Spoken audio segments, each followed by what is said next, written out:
Welcome to TAPT. Therapists are people too. This is where we have honest conversations with therapists and healers about life's bullshit. A space to have conversations about how therapists and healers care for themselves while they do the work. And this is where we talk about the lessons we've learned and the things we wish we knew. It's a supportive space to be seen and to be heard. So sit back, drink your wine or not, do your yoga and burn some incense, and also don't forget your crystals. Now on to the show.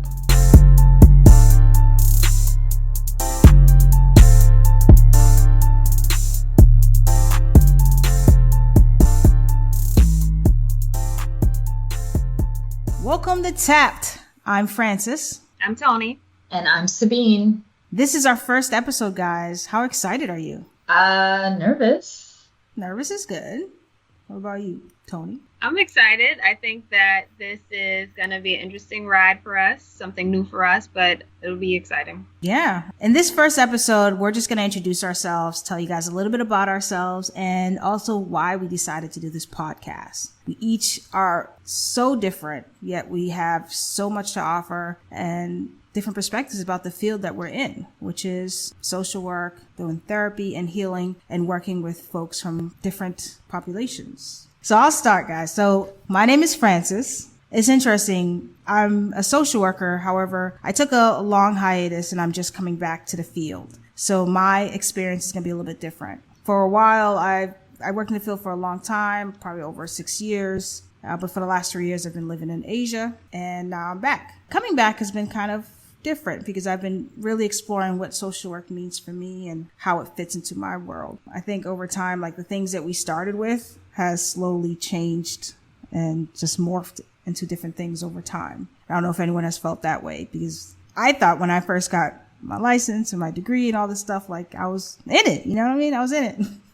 And now I'm not in it. So a lot has happened since then. What's important to me about this podcast is just creating a space where we can support each other while we do the work. Because I think if I had that support, I probably wouldn't have burnt out and wouldn't have left the way that I left. Yeah, that's what I'm feeling. What about you guys? Yeah, I can really relate to the evolvement of ourselves in this profession. I've been in this profession now for 12 years, and I definitely started out in grad school with one idea of what I was going to be doing, and it has morphed and changed, and there have been a lot of bumps in the road and a lot of highs over the last 12 years. And where I'm at today, I could have never imagined that I would have been at back then. The field changes you. The work changes you. I think it pushes you to grow, pushes you to figure out what your interests and your passions are, what you're good at, and then most importantly, how to figure out how to find a sustainable way to keep doing it. I burned out a few times, which I'm sure you all can relate to. And each time I've come back with a tweaked version of how to do the work so that I can keep it going. I like that. You said a tweaked version. That's a great way to describe the process. Every time it's like, do I need this kind of setting? Do I need more money? Do I need more vacation time? Like, do I need to work part-time? All these things are just like trial and error until I find what works. Because I love the work. We all love it, right? Yeah, do we? That's a good question.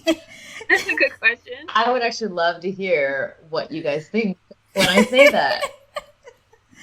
I had a reaction to that. What about you guys? What about you, Toni? I mean, I like you have been in the field for 12 years, and I feel like I've done a little bit of everything. With the quest of trying to figure out how do I maintain a career and kind of like a sustainable living lifestyle, but also trying to figure out what's my niche in this field, because I feel like I can do a lot of different things based on that experience now.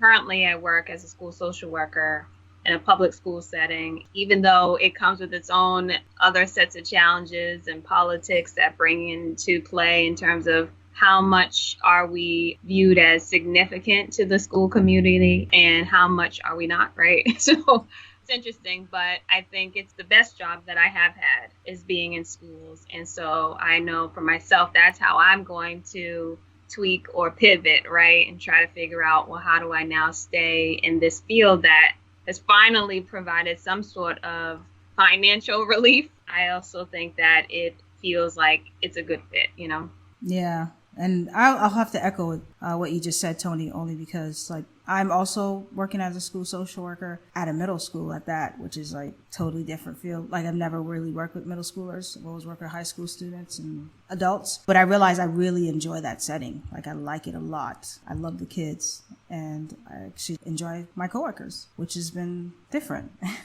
And it's interesting because before I started at the school, I thought when I had applied, my focus this time around was being more intentional. I don't think we're intentional enough about the work that we want to do, about the lives that we want to live. And so I sought certain criteria. I needed a certain kind of setting and the school had it. But before I even started or met anybody, I had this armor up because I'm like, oh, here comes another institution, it's just another old institutions. I've worked in child welfare and that was crazy in itself. And I've worked in other school settings. So in my mind, I felt like a lot of institutions have failed the population that we work with. They failed the staff. I had this armor going in, but that armor was immediately dropped just by the school culture and the way they do things. That matters to me. And I think even in just this profession and as you explore the things that you want to do or if you've been in the field for a while, you really have to think about what kind of lifestyle do I want and how do I make this profession complement the lifestyle that I want? Because we forget to create our lifestyles first before we create our professions. And I think that really matters. But I mean, that goes against the American way, right? Everybody feels like they can just put in the hard work and you will reap the benefits and the rewards of that. That's not always realistic based on your lifestyle choices, right? Some people are great with living comfortably and they have a kind of a barometer for what that would mean for them. But then there's other people who are just going to continuously try to play catch up because they're paycheck to paycheck. And that's how this field starts you out, regardless of where you end up. You're living paycheck to paycheck. You're trying to figure out how am I going to pay these student loans back and have a livable wage where I can eat. And we're giving so much of our souls and our time to very much people who are like us trying to make ends meet. It's interesting, right? So that's how it starts off. And then there are people who do pivot and figure out pretty quickly, well, I know there's certain areas of this field where I can make more money, whether I like it or not, whether I feel like I'm a sellout or not. Am I doing the real work? What are my clients I'm working with? So all those ethical dilemmas come into play. And also, I think when we decide that position or that job is no longer for us and move on, sometimes we're forced to because we're stressed out. Other times it's like, I want to go make some more money working in the suburbs, Yeah, it's such a dichotomy only because you obviously want to help, right? Because when I left the field, I had a lot of guilt, and that guilt carried me for at least 2 years because I knew what I was leaving behind. And I knew the people who were in the field who probably should have retired or quit a long time ago, right? Because often this field pushes really good people out. And I left. So I had to grieve that whole loss of the kids that I work with and the families that I work with. But at the same time, you do have to take care of yourself because you can't do the work without taking care of yourself first. It's interesting that you used the word sellout because that's kind of how I felt when I left. Because when I left, I went off and I did real estate, right? Because I could make lots of money doing real estate and all this other stuff. But I'm not doing real estate. I'm back in social work. I was a bad real estate agent, not because I couldn't see the potential, but because I spent a lot of time talking to people because that's what I do. I'm a social worker, right? And I remember my teammate was like, okay, Frantzces, you really have to sell something. You can't spend hours talking. But I would go into these people's homes and I'd spend a long time talking with them without selling as much as probably I should have. But it is what it is.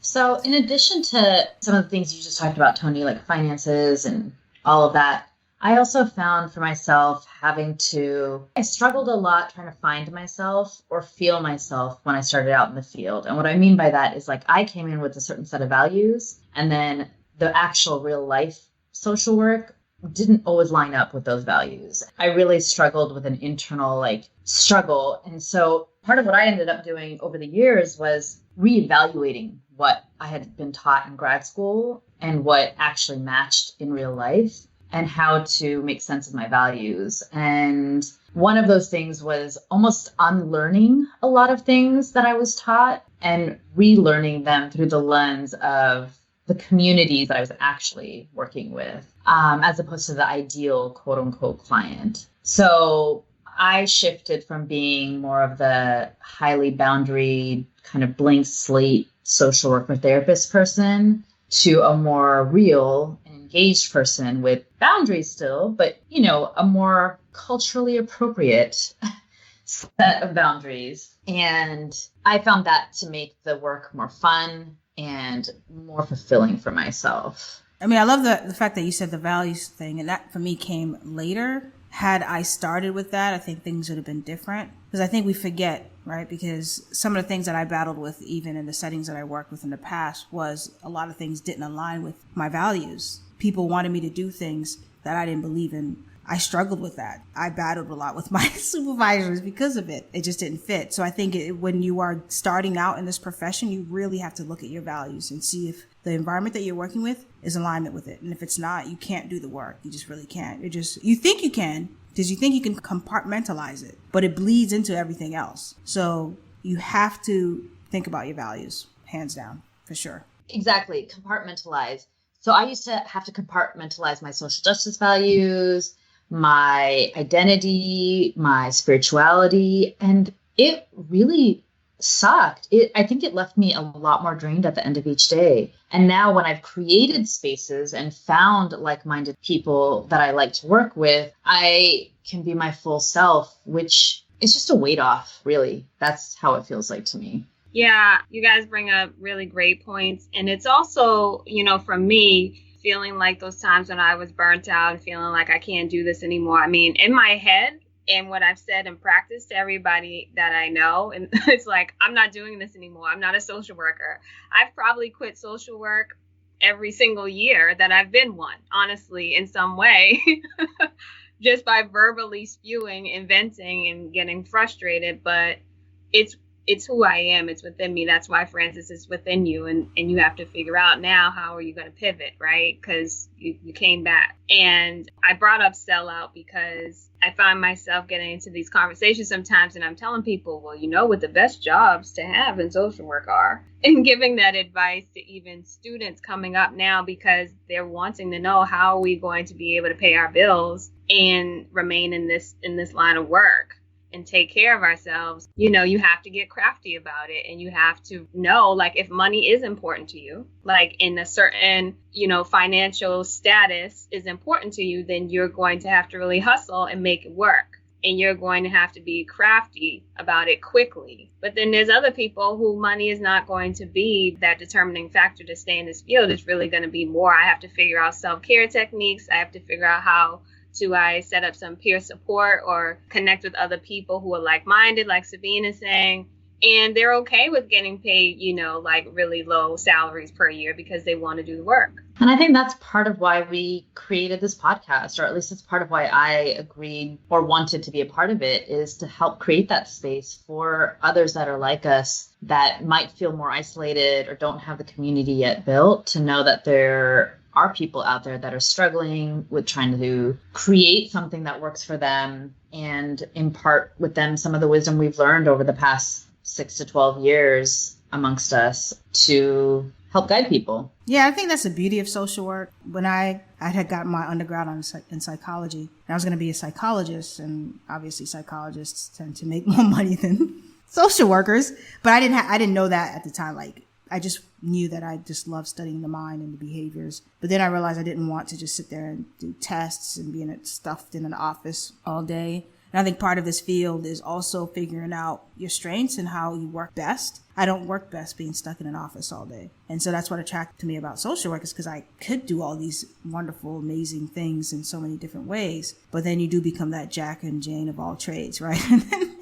And you become like this generalist person. You kind of lose yourself in the process because you're like, oh, well, I can do that, but I don't want to do that. And people have a hard time understanding that. And so you get that feedback that you necessarily don't always want to hear. But I think, and I'll echo what you said, Sabeen, is just like, this space is specifically for folks who, whether you're just joining the field or you've been in the field forever, we get it and we understand it. And we want to support you through that process. We're going to have hard conversations and we'll, slip in some fun stuff, because you have to have a sense of humor in this field. You have to. You can't, if you don't laugh, you're just going to cry all the time. I mean, at my recent staff meeting, At my recent staff meeting, we were going around and it was like an icebreaker because there's new people on the team. My boss said, name one word to describe yourself. And I said, humorist. I said, I will tell jokes every single day to you because this is how we get through it. And I said, if I don't laugh, then I will be crying,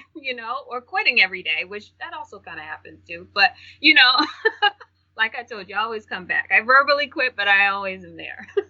I definitely use that phrase on a regular basis. I used to joke with my boss whenever we would hear some horrific, violent, horrendous thing that happened amongst some of the foster youth we were working with. We would laugh so inappropriately for a good 30 minutes and then walk out of there and just do the work, like heads down. But we had to get the laugh out because otherwise, we would cry.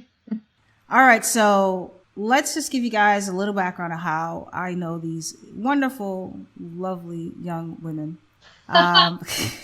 We're young? Okay. Yeah. Yeah. I'm young. I don't know about y'all. I mean, I was complaining about my back earlier, but I'm better now, unless I get up. Okay, go. Please tell the story of how we met because you tell it a lot better than I do. I don't know if that's true, but Frantzces and I had social policy together, and I just always knew of her because she was late every single day. And like so late that I thought the professor would pull her over at some point and say, like, maybe you can't come today. Like, and kick them out or be like, this is a problem. But can I just let the record show that, like, okay, this is grad school. I had how old was my son? I don't know, like 5, 6, or 7. I can't do the math right now because I'm in social work. I don't do math. I had, it was just like a lot, you know what I'm saying? But go ahead. So that's what a lot of our clients say. They have a lot going on also. Anyway.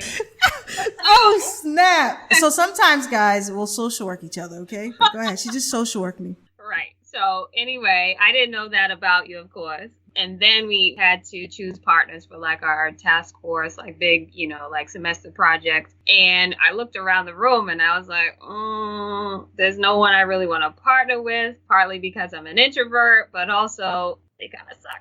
But then also I look around and then, of course, I see Frantzces and we connected with another person of color. So there it is. And we've been friends since, I guess. Yeah, since then, it's been a long time.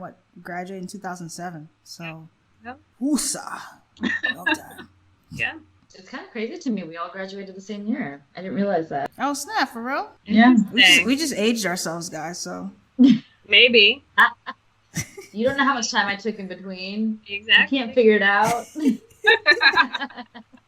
All right, Sabeen, you tell the story because you tell it good too. So I was living in Chiang Mai, Thailand, and as I do before going to any new country, I do my research, and I had come across something online that told me that there was this other girl out there that was a social worker and who ran a podcast. And I remember like marking that in my head, being like, I need to find her because I like finding social workers when I'm living abroad. But unfortunately, I didn't meet Frantzces until the tail end of both of our time there. But I'm glad that I did, because when I met her, I knew that there was going to be some things in common, even though you try to pretend like you were no longer a social worker. I was like, you asked me that question. I was like, no, I'm not a social worker. Yeah. I'm no longer a social worker. When you answered, I totally was like, yeah, she is. She felt like a burned out one.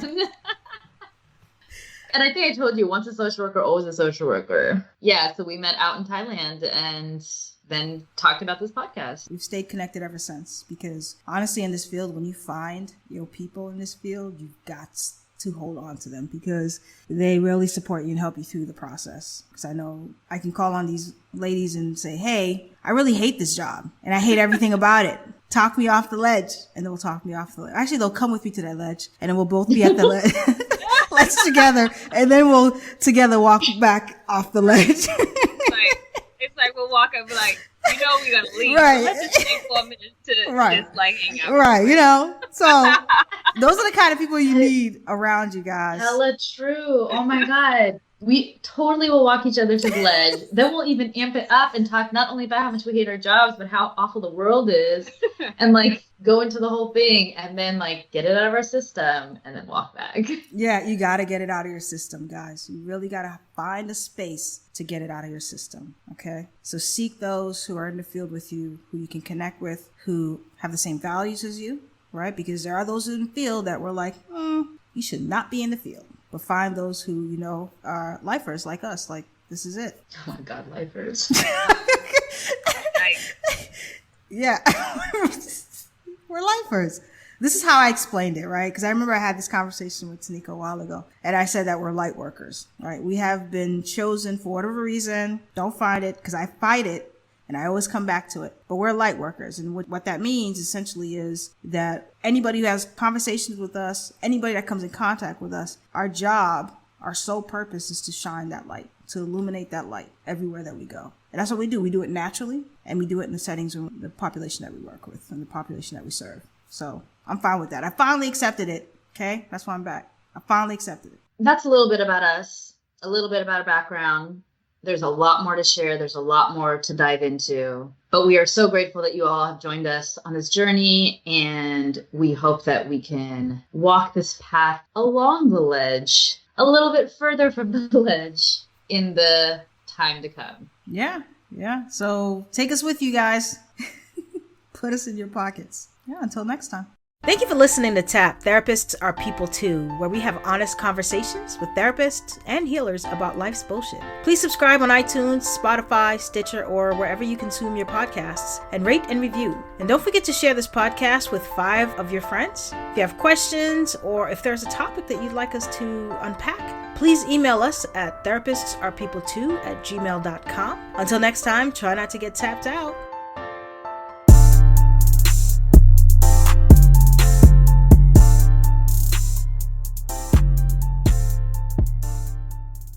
Music by Almighty K-Rock.